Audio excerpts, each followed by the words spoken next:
Are you working on anything? Does it look like I'm working on anything? I don't know, you could be trading crypto or something. Okay, frankly, I'm disgusted you think I would do something like that, but more importantly, what do you want? I wanted to make a video. We gotta keep this momentum going. I mean, I would. There's a lot of games that I want to talk about, but I'd have to replay them to refresh my thoughts and get some footage. There's gotta be something we can talk about. Hey, wait a minute, didn't you mention in your last review that you made a game? I was hoping you wouldn't remember that. Then that's settled, we're doing a video on that. Okay, fine, but can we only talk about one of them? Wait, hold up, you made 2? You definitely shouldn't have mentioned that, because we're absolutely doing both of those now. I really walked into this one, didn't I? You sure did! Now, get to work. Alright. So, yeah, I made 2 games. Last semester I had the privilege of taking 2 classes about video games. One was about programming them, and the other was about their relationship to culture. And naturally, considering the subject matter, the final project was to make a game. Before I show them to you though, let me first temper your expectations, because while I'm happy with how they turned out given the time frame and my skill level, I definitely think they're rough, especially the one I worked the hardest on, which I'm going to talk about first. I'm proud of myself that I was able to make these games, given that I've never really made a game in this capacity before this semester, but they're not going to be the best things you've ever seen. So with that out of the way, let's get into my first game, Shadow Tag. Shadow Tag is a platformer I made for my game programming class. I developed it over 3 months, and it's available to play for free right now on Unity Play, which I'll have a link to in the description. The goal is to get to the end of each level before the time runs out, and to do that you'll need to sprint, jump, and dash your way through these abstract cityscapes. Up at the top you've got this meter that depletes when you jump more than once and dash, and if it depletes all the way, you die. To fill up that meter, you can do a homing attack type move from Sonic that gives you more stamina when you hit an enemy, but if that fills up too much, you also die.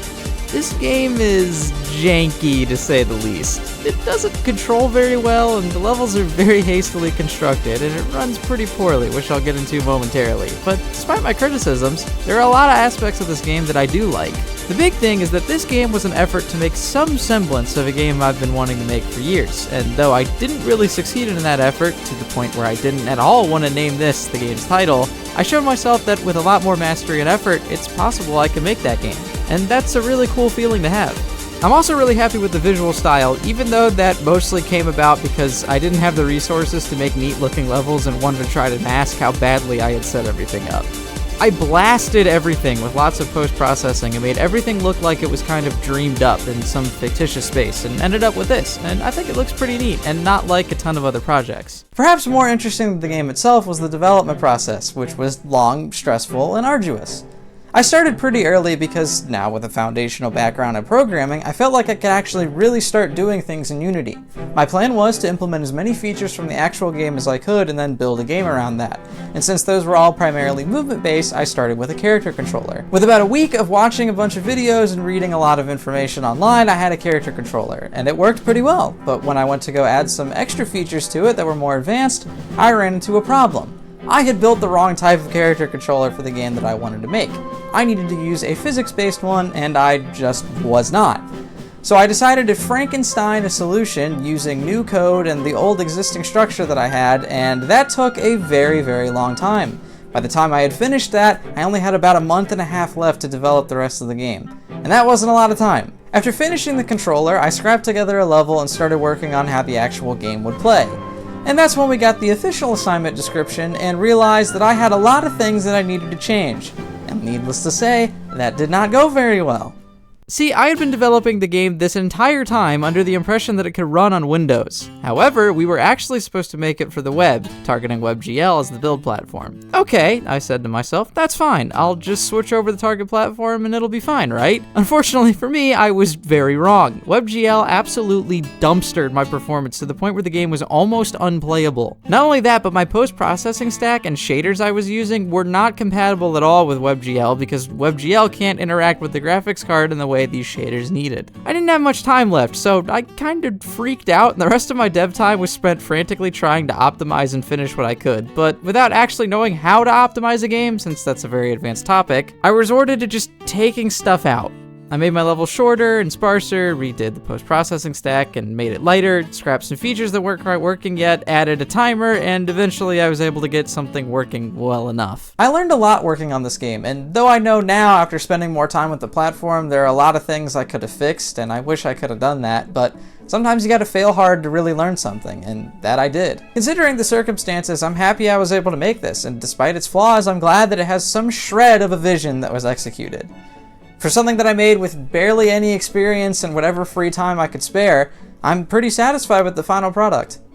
As much as I want to give you a reality check and tell you how absolutely horrendous this is, I couldn't really make something like this, so I'll let you off the hook just this once. Well, that's surprisingly kind of you. I know it's not good, but it's all part of the learning process, and having an expectation of making something really good when you're just starting out is just a bad idea, even though it's something that I do quite a lot.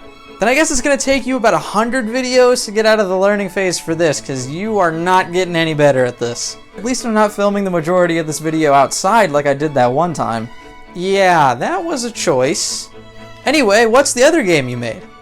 Oh yeah, we gotta do that one. The other game I made had a very different development process, with a lot less time but also less expectations. And though I definitely felt like I could have done better with this, I'm pretty happy with the final product and it seemed to be a success. That product being My Pet Luna. My Pet Luna is a Tamagotchi type game that I made for my games and culture course. Unlike my previous game, I worked with a team of people and we developed the title over the span of a month. Because I was the only programmer in the group, I offered to build the game while everyone else took up the jobs of writing and creating the art. It's a really short little horror game where you have to take care of a dog that begins to devolve into a demonic entity until eventually it eats your soul, which is always fun. There's not a ton to do here. Basically, you just feed, pet, and play with Luna every day and read what she has to say before going to the next day. This is essentially a visual novel, so I didn't have to write any extremely complex code, which was nice since I was already having to do a lot of that. You basically just click on things to advance through the day and see the descent into madness unfold through the changing of gameplay patterns, art, and dialogue. It's not much, which is why I don't have a lot to say about it, but I'm pretty happy how it turned out, especially in the context that it was made. As I mentioned in the beginning of this video, I made this game for a games and culture course, and naturally that didn't have any expectations of programming. So the types of games people were making were a lot different than the games people were making in the programming class. Without having the ability to really pour time and effort into crafting a unique gameplay experience by writing code, people instead had to focus more on storytelling and presentation, which made a lot of people make some really interesting story-based games. And naturally, when most people know how to write instead of writing code, that's just kind of how things are going to be. Okay, but like, if you put more time into the story, why is it so short? Well, we only had like 3 weeks to make it, and we were all busy doing final stuff, so we didn't really have a lot of time to flesh it out. I also wanted to program stuff instead of using a visual novel engine, so that also made me more pressed for time. Okay, and even if it is short, it's pretty funny, so I'll give you that. You're just a ball of sunshine today. I wish I could have you in this mood every time you showed up. Yeah, no shot. Somebody's got to put you in your place. I'm just not even going to engage with that at all. But yeah, despite the short amount of time we had to work on it, working in a team really made the difference. Being able to rely on other people to get certain things done helped me focus more on what I needed to do, and it let us just finish the whole thing on a lot better pace. It also was really fun to bounce ideas off of each other and just figure out ways to make the game better with what we could. It was also really fun to see other people react to our game.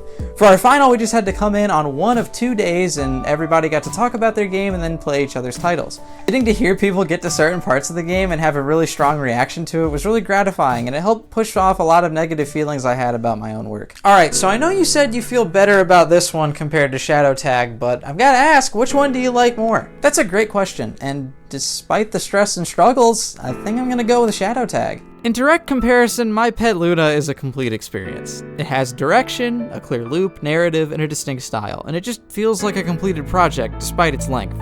Shadow Tag has these things to some degree, but it's very clearly not complete, and yet the promise of what it could be triumphed for me.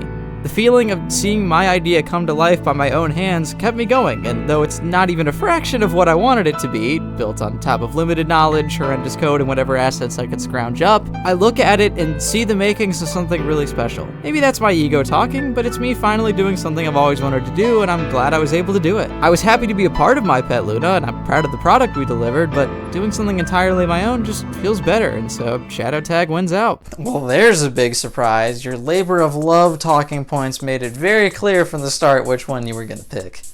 Hey, you suggested we do this, so I wanted to talk about everything. Making games is really hard, and if this process has taught me anything, it's made me appreciate the people who dedicate their lives to doing this so much more. So I wanted to share my journey with how that's been, and hopefully give some insight to you as to what that's like. Yeah, I guess I brought this on myself. Probably won't make that mistake again. Well, maybe if I make something really cool, I'll just make a video about it without you having to ask me. I don't know if that's ever gonna happen, but I'll definitely be there to roast you when it does. That's good to know. Anyway, thanks for watching. I thought I'd just make a video about this because it took up a significant portion of my year, and it's a lot easier to talk about something that you made rather than record footage of playing something else and then figure out something worth saying about it. As I mentioned before, you can play both of these games for free right now on your web browser with the links in the description. If you're going to play Shadow Tag, I'd recommend you using a controller. Otherwise, if you want more videos, hit that subscribe button. I've got a new review in the works and a couple more in the pipeline, so I'll have more content out for you soon. Thanks for watching!